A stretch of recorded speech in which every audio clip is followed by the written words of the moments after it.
2010년경에 제가 경험했던 일입니다. 그때 제가 청년 목회를 하고 있었고요. 여름이 되면 청년들과 단기 선교팀을 꾸려서 이렇게 여러 선교지들을 방문했습니다. 그 해에는 필리핀 민다나오 지역에 단기 선교를 가게 되었어요. 여러분, 특별히 이제 외국에 좀 환경이 열악한 선교지에 가면 낯선 환경 속에서 예상치 못했던 어려움을 자주 만나게 됩니다.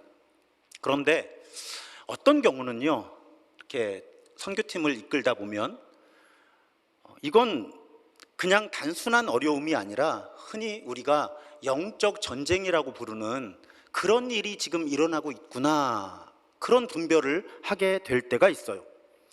그 선교 여행 중에도 바로 그런 순간을 제가 맞이를 하는 거죠.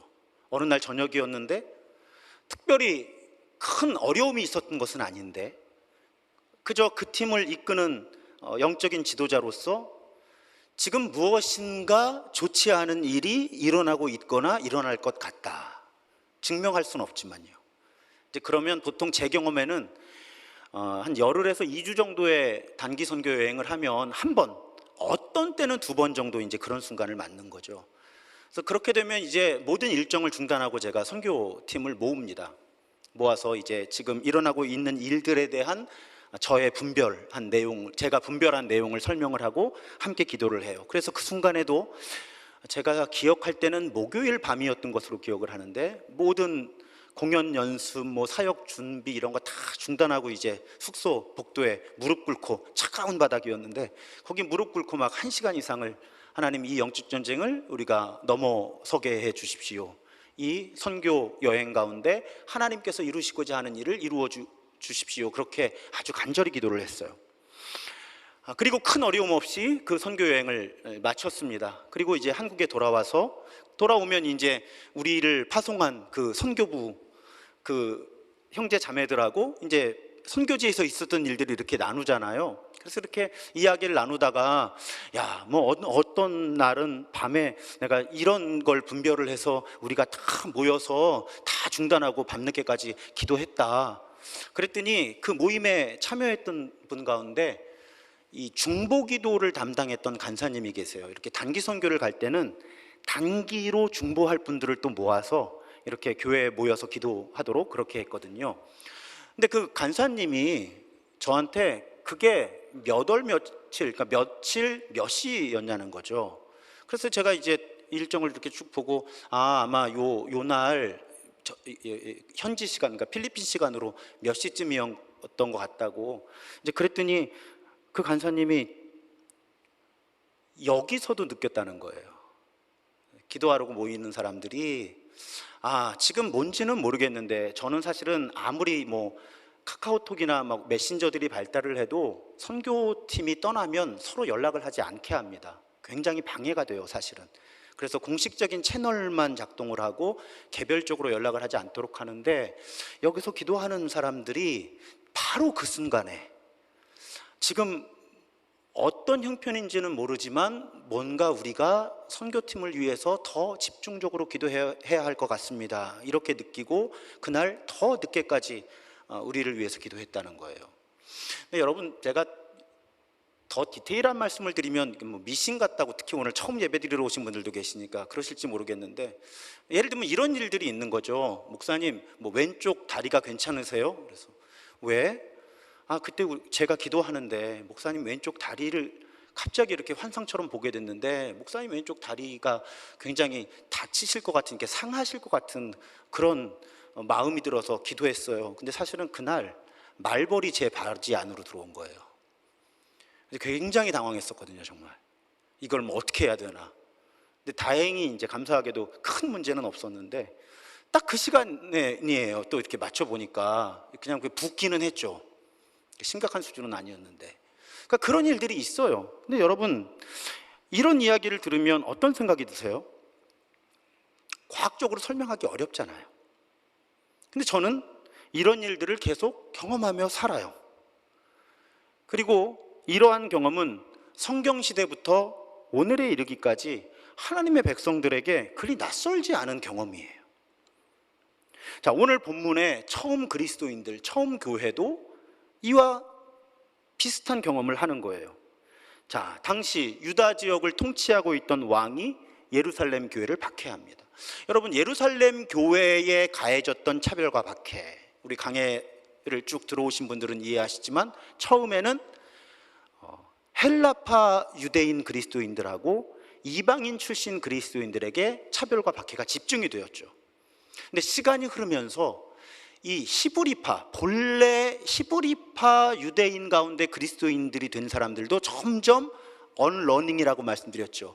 과거 전통과 단절이 되기 시작하면서 차별과 박해의 대상들이 되기 시작한 거예요. 그러니까 왕이 교회를 핍박함으로 대중의 인기를 얻으려고 합니다. 이제 교회가 인기가 없는 거죠. 예루살렘 교회 사람들이, 히브리파 유대인들마저도.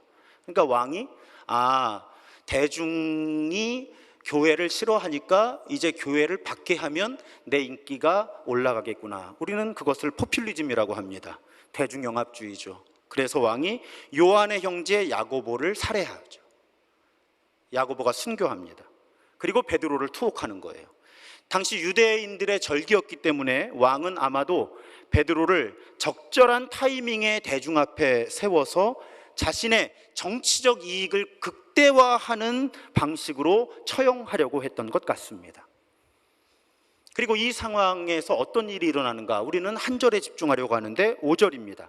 이에 베드로는 옥에 갇혔고 교회는 그를 위하여 간절히 하나님께 기도하더라.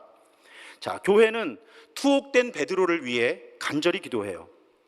그리고 어떤 일이 일어나는가? 어제 카카오톡 메시지 받으신 분들은 그것도 신청하세요. 여러분 받고 싶으시면 토요일에 이렇게 내일 이런 말씀을 나눕니다 하고 교회에서 메시지가 가거든요.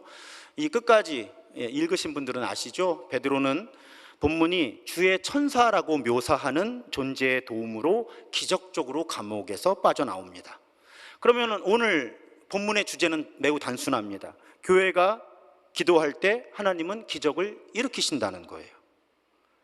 그래서 오늘 설교의 제목이 기도와 기적입니다. 우리가 기도할 때, 교회가 기도할 때 하나님은 기적을 일으키셔서 하나님의 뜻을 이루신다는 거예요. 자, 그러면 저에게 이제 설교를 준비할 때 유혹이 있습니다. 그냥 이 주제를 뒷받침하는 예화들을 잘 연결을 해서 설교를 하면 전반적으로 무난하고 은혜 받았다는 반응을 얻을 수 있는 그런 설교를 할 수가 있어요. 그런데 오늘 이 설교를 듣는 분들 가운데 제가 하나님께서는 교회가 기도할 때 기적을 일으키신다고 하면 어떤 분들은 바로 아멘이라고 반응하실 수 있지만 이 가운데도 제가 볼 때 한 20분 정도는 다 그런 건 아니던데 하는 생각을 하실 분들이 계시거든요. 다 그런 건 아니던데. 여러분, 특히 오늘 본문에 보면 저는 어디서부터 딱 걸렸는가 하면, 그럼 왜 하나님이 요한의 형제 야고보는 죽게 내버려 두셨냐는 거예요. 기도하지 않았어요? 왜 요한의 형제 야고보는 순교했고 베드로는 감옥에서 나오게 하셨냐는 거예요. 기도를 안 해서 그럴까요? 자, 여러분, 모든 고백이 일치하려면 성경과 우리 고백이 일치해야 하는데, 교회가 기도하면 기적이 일어납니다라고 설교를 할 때 목사님, 기적이 안 일어나기도 하던데요 라는 경험을 많은 분들이 가지고 오실 거라는 거예요, 이 예배로. 그럼 우리는 그 얘기를 해야만 하는 거죠. 제가 좀 삐딱하잖아요. 그래서 이제부터 사실은 설교의 시작이에요. 자, 기도하면 기적이 일어난다, 교회가 기도하면 기적이 일어난다, 이것이 오늘 본문의 교훈인 것은 명백한데 성경의 다른 전체적인 이야기하고 오늘 이야기를 우리가 어떻게 조화해 볼 수 있을까요? 저는 먼저 왜 하나님께서는 기적을 자주 일으키시지 않을까를 고민해 봤어요. 여러분, 기적이 자주 일어나요? 안 자주 일어나요? 안 자주 일어나요. 그러니까 기적이죠. 그럼 왜 기적이 자주 일어나지 않을까? 우리 기도를 하는데. 그 고민의 결과 몇 가지를 나누려고 합니다. 여러분, 그건요, 우선 하나님께서 이 세상을 창조하시고 운영하시는 데 있어서 하나님께서 정하신 법칙이 사실 있기 때문이에요. 제가 욥기를 강의하면서 미세조정이라는 용어를 설명을 드렸어요. 미세조정, 과학용어입니다. 이 우주가 창조되고 오늘날 이 생태계 만들어지고요. 사람이 이렇게 살아가는데 필요한 조건이 만들어지려면 정말 이건 여러 가지 필요한 조건들이 아주 파인, 아주 정교하게 조율이 되지 않으면 이 일이 일어날 수가 없다는 거죠. 과학자들이 하는 얘기예요.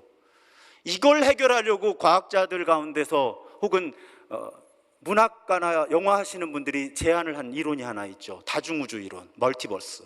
그래서 여러분 요즘에 영화 좋아하시나? 스파이더맨 이런 거 보면 막 다른 차원의 우주에서 존재하는 스파이더맨들이 막 모이고 그러잖아요. 왜 이런 이론이 나오는가 하면, 그렇게 생각을 안 하면 도저히 지금 우리가 사는 이 지구에 사람들이 이렇게 살아갈 조건들이 만들어질 수가 없는 거예요. 너무 정교한 조건들이 연결되어야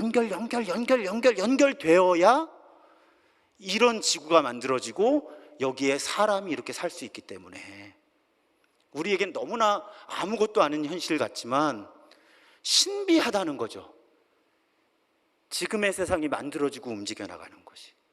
게다가요, 여러분, 이 미세 조정이 된 이 세상이 아주 치밀하게 연결되어 있습니다. 그 개념을 아주 상징적으로 잘 설명하는 개념이 나비 효과라는 말 들어보셨어요? 혹시 나비 효과? 자, 이 용어가 어떻게 나오는가 하면 1960년대 미국의 기상학자였던 에드워드 로렌츠라는 분이 이제 시뮬레이션을 해야 되잖아요. 날씨를 예측하려면. 그러다가 숫자를 집어넣는데 0.506127이라는 숫자를 넣어야지 계산이 나오는 거예요. 0.506127. 근데 이분이요, 의도는 잘 모르겠는데 0.506127 소수 6자리까지 입력을 해야 되는 걸 그냥 0.506까지만 입력한 거예요. 그러니까 차이는 불과 0.000127 차이밖에 안 나는 숫자를 집어넣은 거죠. 그랬더니 기상이, 이 날씨가 엄청나게 변하는 거예요. 0.000127이라고 하는 숫자 차이 때문에 날씨가 엄청나게 변하는 거죠. 그 소수 이하 세 자리, 끝에 세 자리 그거 하나 틀리다고. 그래서 이분이 연구를 하다가 1972년에 미국 과학진흥협회에서 강의를 합니다. 발표하는데 그 논문 주제가 브라질에서 나비가 날개짓을 하면 미국 텍사스에서 토네이도가 일어날까라는 제목이에요. 그러니까 이분의 제안은 세상이 너무 정교하게 연결되어 있고 영향들을 주고받기 때문에 저 남미의 브라질에서 나비가 날개짓을 일으키는데 거기서 나타난 이 공기의 변화가 연결 체인 리액션이라고 그러죠. 그런 연결고리 안에 들어가다 보면 어쩌면 어느 날 미국의 텍사스에서 토네이도, 이 폭풍이, 태풍이 일어날 수도 있다라는 이론을 발표한 거예요. 그래서 나비 효과라는 말이 만들어진 거죠. 여러분, 우리가 그냥 보고 살아서 그렇지, 저는 과학을 했잖아요. 이 세상이 엄청 신비하거든요. 게다가 너무 연결되어 있는 거예요. 시간과 공간을 넘어서서. 그래서 여러분, 하나님께서 기적을 일으키시면요, 사실은 우리는 나만 보잖아요. 그런데 세상 모든 것이 영향을 받는 거예요. 자, A라는 분에게 기적이 일어나서 그분이 도움을 받을 때 연결 고리 속에서 B라는 사람, C라는 사람은 다른 종류의 몹시 큰 어려움을 겪을 수도 있습니다. 여러분, 타임머신, 시간 여행에 관계된 영화를 보시면요, 시간을 거슬러서 과거로 간 사람은 절대로 미래에 영향을 미칠 행동을 해서는 안 돼요. 영화를 보세요, 혹시 궁금하시면. 왜냐하면 과거로 시간 여행을 한 사람이 거기서 뭔가 작은 행동을 하나를 해도 이게 몇 대를 지나면서 미래에 어떤 영향이 일어날지 모른다는 거죠. 세상이요, 시간 공간이 그렇게 엉켜 있는 거예요. 사실은 서로 연결되어서 영향을 주고 받으면서요.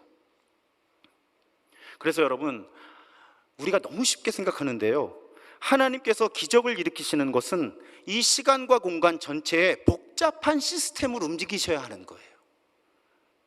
그 모든 연결고리를 생각하셔서. 여러분, 에피제네틱스라고요, 어떤 학문에서는 그런 얘기해요. 여러분, 오늘 점심에 뭐를 드시는가가 여러분 3대 후손에게 영향을 미친답니다. 우리의 유전자에 영향을 미쳐서 우리 3대 후손까지 영향을 미친다는 거예요. 우리가 지금 무엇을 먹느냐가. 그만큼 연결되어 있는 거예요. 시간과 공간을 넘어서서 모든 것들은. 그러니까 여러분, 하나님께서 자연 법칙을 벗어나서 기적을 일으키시는 것은 연쇄 반응을 일으켜서 이 세상에 우리는 상상하기도 어려운 복잡한 문제를 일으킬 수 있다는 거죠. 게다가요, 잘 들어보세요 여러분, 이해 안 가시면 유튜브 영상으로 한번 더 들으세요. 중요한 거니까. 자, 이렇게 복잡한 시스템이 연결이 되어 있는데요, 하나님은 일관되게 이 세상을 운영하셔야 돼요. 잘 들어보세요 여러분, 혹시 저하고 어떤 일을 함께 하시는데, 우리 교인들, 기획위원들, 우리 장로님들, 교역자들, 어떤 문제가 발생할 때마다 제가 다른 원칙을 가지고 그때그때 대응한다고 생각해 보세요. 그러면 시간이 흐를수록 여러분은 저를 신뢰하기가 어려워져요. 지금 저하고 3년 되셨잖아요. 이제 가까이 계셨던 분들은 대략 예측을 하세요. 아, 이 일이 발생하면 우리 담임 목사는 이런 방향의 결정을 내린다. 근데 만약에 3년 지금 저랑 같이 함께 하셨는데도 전혀 제가 예측이 불가능하다면, 그럼 여러분들 힘드세요. 그러면 여러분들 좋은 말로는 이렇게 말씀하실 거예요. 아, 우리 목사님은 기분 파셔. 이게 좋은 말이고요, 조금 나쁘게 말하면 우리 목사님 변덕이 죽을 듯해서 정말 어디에 맞출지 모르겠다고. 근데 여러분 가만히 생각해 보세요. 사람도 그런데 하나님이라는 존재가 규칙 없이 법칙을 따르지 않고 이 세상을 움직여 나간다고 생각해 보세요. 여러분, 절대로 그 존재는 절대자의 지위를 지켜나갈 수가 없게 됩니다. 그럴 수 없는 거예요. 제가 아무리 기도를 해도요, 하나님 이거 공중에 떠있게 해주세요, 떨어져야 되는 거예요. 만유인력의 법칙이 작동을 해야 되는 거예요. 세상 법칙이 안정적으로 예측 가능하게 움직여 나가야 하나님의 하나님 되심이 보호를 받을 수가 있다는 말이죠. 그래서 여러분 잘 생각해 보시면요, 하나님이 기적을 자주 일으키시면 우리가 하나님 더 잘 믿을 것 같죠? 절대 그렇지 않아요. 하나님이 기적을 덜 일으키셔야 하나님의 하나님 되심이 훨씬 보호를 받을 수가 있어요, 하나님 입장에서 보면. 그런데요, 제가 이 고민을 하다가 성경을 보니까 성경도 그래요. 하나님이 기적을 일으키실 수 없는, 기적을 일으키시기 어려운, 기적을 사실은 일으키시면 안 되는 매우 중요한 신학적 이유가 성경에 있는데, 성경을 보면요, 하나님께서 기적을 일으키신다고 해서 세상이 달라지거나 사람들이 달라지지 않더라는 거예요. 냉정하게 한번 성경을 보세요. 성경에 이 이야기가 가득해요. 여러분, 우리 성경 통독하면서 최근에 예언서 읽고 있죠. 정말 이스라엘 백성들 지긋지긋하게 하나님 말 안 들어요. 근데 여러분, 이 이스라엘 백성들의 경험을 생각해 보세요. 이집트에 10가지 재앙이 내리고요, 홍해가 갈라지는 기적을 체험하고 출애굽한 사람들이에요. 광야에서는 뭘 체험해요? 배고프다니까 하늘에서 만나가 내려요. 매일 먹을 게 하늘에서 떨어져요, 여러분. 그렇다고 지금 생각해 보세요. 이런 기적이 어디 있어요? 고기 먹고 싶다 그러니까 메추라기가 날라와 떨어지네? 이런 기적이 어디 있어요, 여러분? 우리가 성경에서 그냥 자주 익숙하게 읽으니까 이게 그냥 그런 것 같은 거죠. 게다가 이 사람들 약속의 땅에 들어갈 때 뭘 경험해요? 아니, 멀쩡한 성을 돌았는데 그냥 무너지네? 아니, 멀쩡한 성이 몇 바퀴 돌고서 와 소리 지르니까 성이 무너져요. 여러분, 이런 기적을 경험했던 사람들인데 하나님으로 인정하지 않잖아요. 이게 인간이에요. 여러분, 예수가 이 땅에 오셨을 때를 생각해 보세요. 자, 병자들이 낫고 귀신들이 쫓겨나고 죽은 사람이 살아나요. 그런데 사람들이 예수 안 믿어요. 십자가에 못 박아요. 기적이 일어나는데 사람들은요, 그러면 계속 예수님한테 와서 또 다른 기적 없나요? 또 다른 표적 없나요? 다른 기적, 다른 표적을 찾지 예수를 주님으로 그리스도로 고백하지 않게 되더라는 거예요. 죽은 사람이 살아나는 기적을 보고서도. 이게 사람들이에요. 그래서 예수님이 뭐라 그러세요? 본인이 십자가와 부활을 감당하시는 것 이상의 표적, 기적은 의미가 없다고 아예 말씀을 하시죠. 현실이 그러니까. 성경 보세요, 여러분. 어떤 기적이 일어나죠? 사람들은 신기해해요. 그리고 하나님을 고백하는 것 같지만 금세 제자리로 돌아옵니다. 근데 놀랍게도 제가 50년 동안 경험한 사람들의 모습이 많이 그래요. 어떤 초자연적인 기적이 일어나요. 특별히 기도하다가 그 순간에는요, 정말 하나님의 살아계심을 고백하고 평생 신실한 그리스도인으로 살 것 같은데요, 제가 관찰한 많은 분들이 얼마 못 가시더라고요. 다른 이유로 합리화하면서 다시 하나님을 하나님으로 인정하지를 않게 돼요. 여러분, 하나님의 입장에서 여러분 냉정하게 생각해 보면요, 하나님의 입장에서 기적은요 필요하지도 않고요 도움이 되지도 않아요. 말씀드렸잖아요. 하나님이 기적을 안 일으키시는 게 오히려 하나님의 하나님됨을 더 많은 사람들이 인정한다니까요. 기적을 일으켜야 사람들은 자기에게 도움이 되는 기적이 일어날 때만 잠깐 하나님을 찾는다니까요. 제가 하나님이면요 정말 기적은 필요하지도 않고 도움이 되지도 않아요. 근데 여러분, 하나님은 기적을 행하세요. 자, 이제 다시 제자리로 돌아오는 거예요. 삐딱하게 얘기하다가 하나님 입장에서는 기적이 필요하지도 않고 도움이 되지도 않거든요. 그러니까 기적을 많이 일으키시지 않는 거예요. 그런데 그 하나님이 기적을 일으키시더라는 거예요. 오늘 본문처럼. 왜 그럴까요? 그러면 이 이유도 생각해 봐야 되잖아요. 기적이 하나님께 필요하지도 않고 도움이 되지도 않는데 그럼 하나님은 왜 기적을 이루시냐는 거예요. 특별히 교회가 기도할 때. 자, 이 기도와 기적이라고 하는 주제를 생각하면 가장 먼저 떠오르는 분이 계신데 19세기 영국에 계셨던 조지 뮬러라고 하는 분이에요.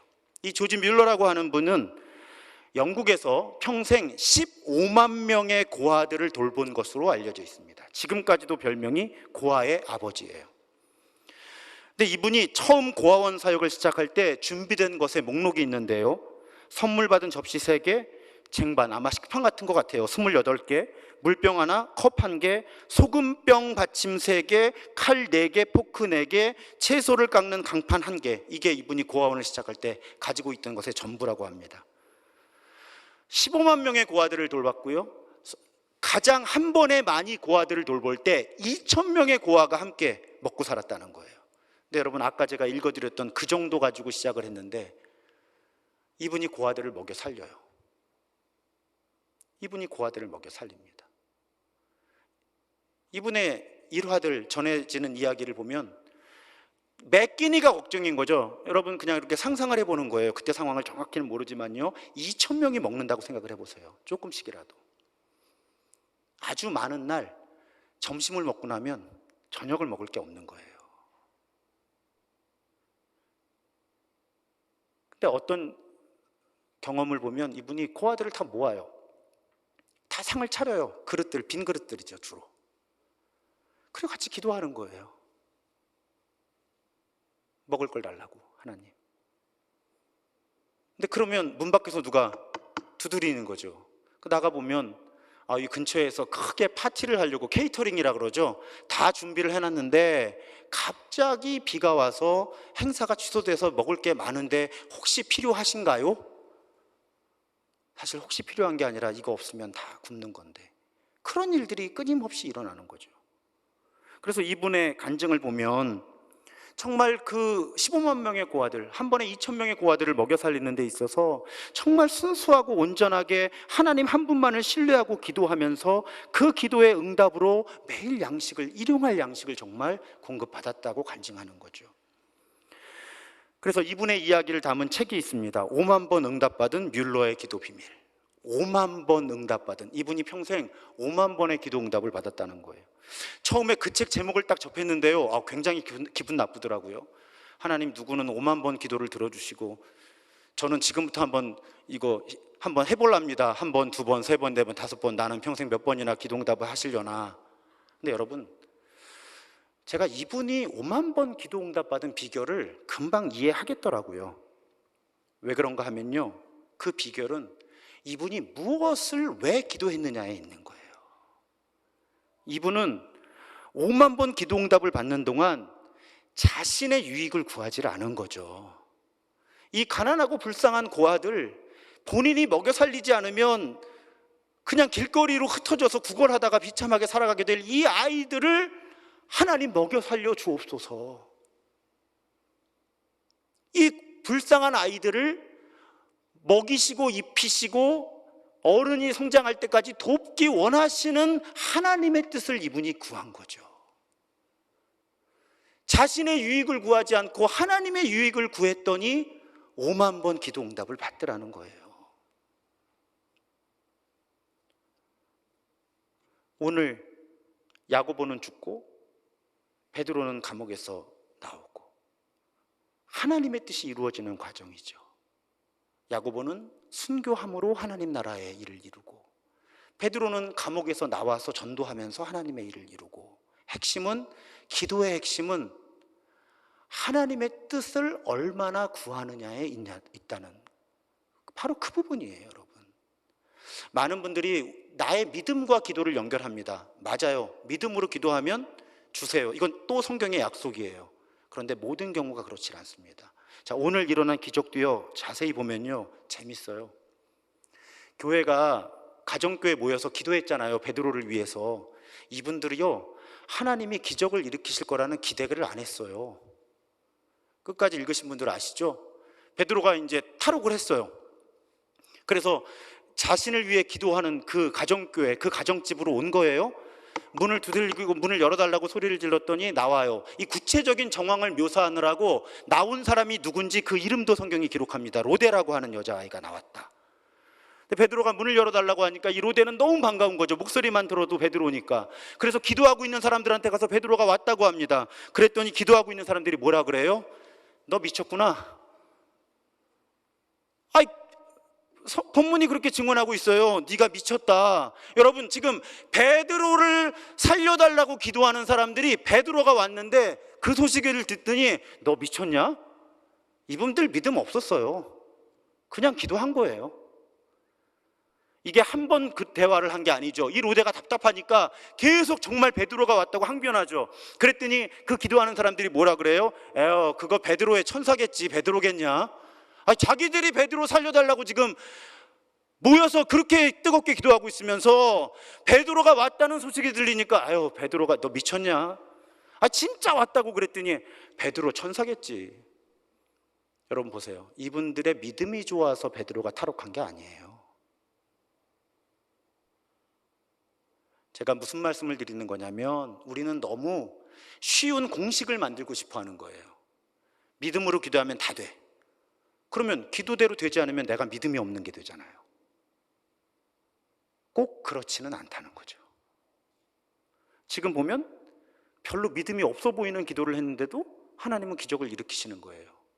그럼 베드로가 능력이 출중해서 그러나, 여러분 본문 읽어보세요. 베드로 어리버리예요. 완전히 무슨 일이 일어나는지를 모르고 완전히 감옥 밖으로 나와서야, 그때야 이게 하나님이 나를 지금 꺼내주신 거구나, 그때서야 깨닫습니다. 그러니까 베드로에게서 어떤 기적이 일어날 만한 조건도 없었던 거예요. 전적으로 하나님의 주권인 거죠. 하나님의 뜻을 이루시고자. 여러분, 우리는 자꾸 우리들의 조건을 찾습니다. 그런데 그러다 보면 자꾸 우리들의 신앙 고백과 하나님께서 이루시는 일 사이가 맞지를 않는 거예요. 조금만 생각해 보면, 특히 여러분 가정에서 청년 자녀들, 청소년 자녀들하고 이런 신앙 고백에 대해서 얘기해 보세요. 조금만 생각해 보면 앞뒤가 하나도 안 맞는데 자꾸 엄마 아빠가 믿으라는 거예요. 성경을 정직하게 읽자는 거죠. 그러면 하나님은 어떤 기도에 응답하시는가? 하나님의 뜻을 이루는 일을 위한 기도에 응답하신다. 이게 제일 커요. 그 안에 믿음의 기도가 응답받을 확률이 높은 것도 사실이고, 뭐 이렇게 있는 거예요. 그러면 자, 아까 제가 앞부분에 말씀드렸잖아요. 기적을 일으키는 건 하나님께는 필요하지도 않고 도움이 되지도 않는데 하나님은 기적을 일으키신다. 왜? 하나님의 뜻을 이루시려고. 그런데 그 하나님의 뜻은 어떤 뜻? 우리를 사랑하시는 하나님의 뜻을 이루시려고 하나님은 우리로 하여금 기도하게 하시고 그 기도에 응답해 주신다는 거죠. 그게 큰 그림이라는 거예요. 그러니까 여러분, 기도 응답을 받고 싶으시면 믿음으로 기도하셔야 돼요. 하지만 믿음으로 기도하는 것보다 더 중요한, 더 큰 틀은 하나님의 뜻을 구하는 것입니다. 물론 주권은 하나님께 있어요. 우리는 그냥 기도할 뿐이잖아요. 그런데 우리가 할 수 있는 기도는 열심히 기도하는 것보다 선행하는 것은 하나님의 뜻을 구하는 거예요. 그래야 하나님께서 기적을 일으키실 확률이, 가능성이 높아진다. 저는 성경 전체를 통해서 그런 결론을 얻습니다. 반대로 내 욕심을 위해 기도할수록 기적은 일어날 수 없는 거죠. 그게 제일 큰 틀이에요. 기도와 기적 사이에. 하나님이 사람을 살리시는 일을 위해서 기도하면 기적이 일어날 가능성이 높은 거죠. 내가 내 욕심을 채우려고 기도하면 기적이 일어날 가능성은 높지 않습니다. 그것이 제가 성경 전체에 있어서 기도와 기적을 관찰하고 내린 결론이에요. 아마 이 가르침이 어떤 분께는 실망스러우실 거예요. 그냥 내가 믿음으로 기도하면 하나님이 들어주시면 좋잖아요. 왜 내 뜻대로 이루어 주시지를 않지? 저도 그걸 고민했던 때가 있는데 저는 이런 결론을 얻었어요. 여러분, 정삼위가 기도한 대로만 이루어지면 제가 보이는 부분만 잘 돼요. 근데 제가 보이는 부분만 잘 되다 보면 제가 보이지 않는 부분은 더 망가질 수도 있거든요. 그런데 하나님의 뜻이 이루어지면 모든 사람에게 잘 돼요. 그러니까 때로는 제 기도대로 되지 않아야 하는 거죠. 이걸 어떻게 비유를 하면 좋을까 생각한 게 큐빅이에요. 큐빅. 이거예요. 이거 이제 아시죠? 큐빅 하면 뭔지 모르겠는데 이거 돌리는 거. 여러분, 고수는요 6면을 한 번에 봅니다. 하수는 한 면만 보는 거죠. 한 면 다 맞춰놓고 이제 두 번째 면을 어떻게 맞추지? 우리는 구조적으로 하수들이에요. 이 세상에서 일어나는 일을 관찰하고 이해하고 해석하는 데 있어서 우리는 아주 단편적으로 이해할 수밖에 없습니다. 그런데 하나님은 6면을 한 번에 보시는 분이에요. 여러분, 하수가 고수를 보면 한 면부터 빨리 맞추지 저 사람 뭐 하나 볼 수 있어요. 왜? 6면이 하나도 안 맞아 떨어지는 것 같거든요. 근데 고수는 6면을 한 번에 보면서 맞추잖아요. 나는 하수니까 내가 기도하지만 내 뜻대로 되지 않을 때 고수이신 하나님께서 지금 6면을 동시에 맞추시는구나. 그렇게 고백하면서 저는 이 기도와 기적의 문제를 넘어섰습니다. 이것이 모든 것을 합력하여 선을 이루신다는 뜻이에요. 우리는 한 면 한 면을 보지만 하나님은 6면을 보시면서 하시는 거죠. 이게 모든 것이 합력하여 선을 이루신다는 말씀의 의미예요. 그럴 때 한 꼭지만 여러분 더 나눠보죠. 우리가 기적을 경험하는 방식, 하나님께서 기적을 일으키시는 방식에 대해서 최근 하나 깨닫게 된 사건이 있어요. 얼마 전입니다. 지난 6월 22일에 미국 아티스틱 스위밍 국가대표 선수 한 분이 헝가리에서 열린 세계 수영 선수권 대회에서 연기를 마친 뒤에 물속에서 기절을 해요. 저기 보면 지금 기절한 거예요. 기절해서 물속에 빠져들어가고 있는 겁니다. 그런데 저 선수가 기절한 상황 속에 누가 가장 먼저 반응을 했는가 하면 코치 선생님이 제일 처음에 반응을 해서 물에 뛰어들어요. 혼자 최선을 다해서 가는 거예요 지금. 그래서 물 밖으로 이 선수를 끄집어냅니다. 근데 보세요 여러분, 저 사진 아직도 저 코치 한 사람이에요. 아무도 뛰어들지 못했어요. 몰랐거나 뛰어들 용기가 없었거나 심지어 안전요원도 안 보이잖아요. 지금 코치 한 분이 선수를 끄집어낸 거예요. 나중에 인터뷰를 하면서 이 코치가 그런 말을 합니다. 내 제자를 가장 잘 아는 게 나라서 순간적으로 알았다는 거예요. 제 문제 있다, 제 의식을 잃었다. 이분이 그런 말을 했어요. 가족보다 많은 시간을 함께 보냈기 때문에, 이 선수 이름이 알바레스인데 알바레스가 정신을 잃었다는 사실을 내가 가장 빨리 알아챌 수 있었고 생각할 이유도 없이 물에 뛰어든 거죠. 여러분, 제가 얼마 전에 기적에 대한 설교를 하면서 하나님의 기적을 경험하는 방법 가운데 하나, 우리가 기적이 되자고 말씀드렸죠. 여러분, 오늘 베드로를 구해준 천사, 물론 여러분 이 천사는 초자연적인 존재일 수도 있습니다. 그런데 어쩌면 그 감옥에 있던 어떤 공무원일 수도 있어요. 그 공무원이 천사였을 수도 있습니다. 성경에 천사라고 하는 단어는 아주 다양한 의미로 사용되기 때문에요. 여러분, 아까 물에 빠져 죽어가던 저 선수에게 코치가 천사가 되어준 거죠. 하나님의 도구가 되어준 거예요. 이 선수를 살리려고 하시는, 여러분, 우리가 기도할 때 하나님은 기적을 이루십니다. 아주 자주 천사를 보내서 기적을 이루시는데 종종 하나님은 우리 사람을 천사로 사용하시는 거예요. 그래서 우리 누구나 천사가 될 수 있습니다. 그럼 오늘 말씀의 논리가 정리가 돼요. 여러분, 우리가 기도할 때 하나님은 기적을 일으키시고요, 우리를 사랑하셔서 기적을 일으키시는 거예요. 또 하나님의 뜻을 이루시려고 기적을 일으키시는 거예요. 그 하나님은 기적을 일으키실 때 천사를 보내시는데 가끔은 우리를 천사로 사용하세요. 여러분, 지금 한번 이렇게 생각해 보세요. 여러분이 지금 하나님의 천사라고 생각을 해보세요. 그리고 한번 생각해 보세요. 하나님은 지금 저와 여러분이 누구에게 가기를 원하실까요? 누구에게 가서 어떤 도움을 주기 원하실까요? 여러분 아시잖아요.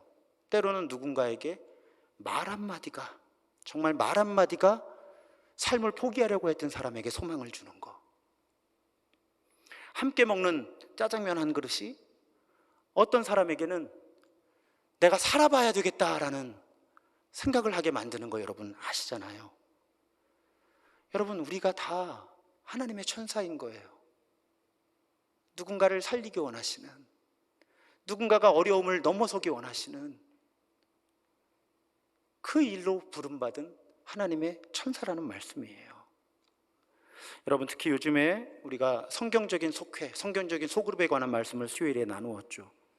여러분, 우리가 함께 예수를 닮아가고 함께 예수의 일을 하는 사람들이 되자고 말씀을 드려요. 그러려면 어떻게 해야 된다고요? 코이노니아, 먼저 하나가 되어야 하는데, 하나가 되기 위해서는 서로 관심을 기울여주고 다른 사람의 아픔과 슬픔, 고통에 공감해주고 내가 도울 수 있는 것들을 도와주고, 우리가 교회에서, 특별히 소그룹에서 그런 말과 행동을 할 때 우리는 천사가 되는 거죠.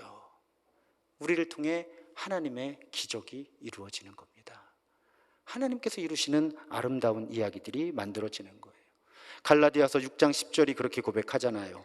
그러므로 우리는 기회 있는 대로 모든 이에게 착한 일을 하되 더욱 믿음의 가정들에게 할지니라. 여러분, 모든 사람에게 착한 일을 행하시되 믿음의 가족들에게, 믿음의 가정들에게, 우리 교회 안에서 내가 마주치는 사람들, 특별히 함께 사역을 하거나 함께 속회로 연결되어 있는 사람들, 과연 이 사람에게는 어떤 아픔이 있는가, 어떤 슬픔이 있는가,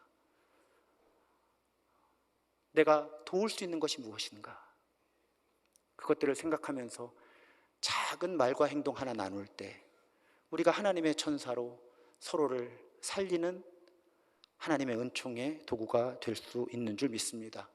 여러분, 하나님께 기적을 이뤄달라고 기도하세요.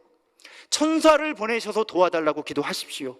그러면 하나님께서 기적을 일으키실 거예요. 천사를 보내셔서 도울 것입니다. 하지만 여러분, 한 가지만 더 부탁드릴게요. 기적을 이뤄달라고 기도하시고요, 천사를 보내서 도와달라고 기도하실 때 한두 마디만 더 기도해 주세요. 하나님, 내가 기적이 되게 해 주십시오. 내가 누군가의 천사가 되게 해 주십시오. 그리고 하나님이 혹시 어떤 제안을 해 오시거든 순종하세요. 작은 말과 행동으로 나누십시오. 그래서 여러분, 기적을 이루어 주십시오, 천사를 보내서 도와주십시오 기도하면서 동시에 하나님, 내가 기적이 되게 해 주십시오, 내가 누군가의 천사가 되게 해 주십시오, 그렇게 기도하면서, 그래서 우리를 통해 하나님께서 이루시는 아름다운 일들을 보게 되는, 더욱 아름다운 일들을 보게 되는 우리가 되기를 주님의 이름으로 축복합니다.